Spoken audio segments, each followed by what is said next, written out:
আসসালামু আলাইকুম, সবাইকে শুভেচ্ছা। আজকে প্রধান খবরের ভিতরে একটা খবর আছে, বিদ্যুৎ কেন্দ্রের মালামাল চুরি করে নিয়ে যাচ্ছে, 7 জনকে আটক করা হয়েছে। এই চোরেদের এমন শাস্তি দেওয়া উচিত যা দেহে কোনোদিনও মানুষ চুরি করার কথা চিন্তাও না করতে পারে, যে এত পরিমাণ শাস্তি দেওয়া উচিত। কারণ এরা কোনোদিনও শোধরাবার নয়, আর বর্তমান পরিবেশ পরিস্থিতিতে খারাপ করার জন্যই আরও এদের ষড়যন্ত্র চলতেছে।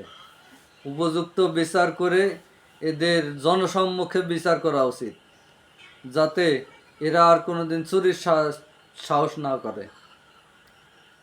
যতদিন বাঁচে থাকবে এরা চুরি করে যাবে। এরা মানুষের ক্ষতি করতে জানে আর ভালো করতে জানে না। আমার মতে নতুন করে আইন তৈরি হোক, এই চোরেদের হাত কেটে দেওয়া উচিত, যেটা ইসলামের স্বর্ণযুগে ছিল।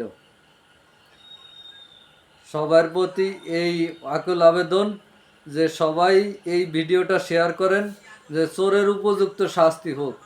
সব কিছুরই পুনর্বিন্যাস হয়েছে, চোরের শাস্তিরও পুনর্বিন্যাস হোক। যারা দেশের ক্ষতি করতেছে, যারা দেশকে অস্থিতিশীল করতেছে, বানচাল করা ষড়যন্ত্র করতেছে, এদের কঠোরভাবে প্রতিহত করা উচিত।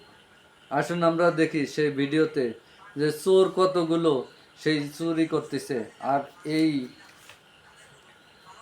চোরগুলোর তারগুলোর কি অবস্থা দেখেন, কন্টেনারের ভিতরে কিভাবে তারগুলো চুরি করতেছে। আসেন আমরা সবাই মিলে দেখি।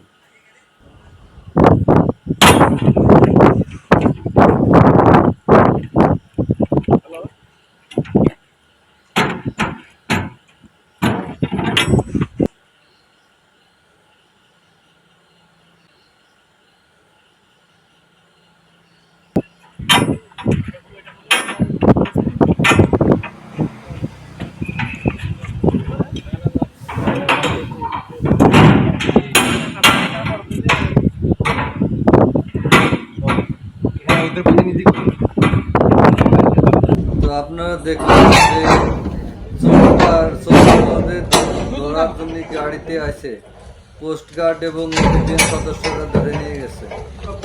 তাই এরা এইভাবেই পাচার করতে থাকে। এদের উপযুক্ত শাস্তি জনসম্মুখে করা উচিত। তাতে যদি মানুষের দৃষ্টিভঙ্গি পরিচয় পরিবর্তন হয়।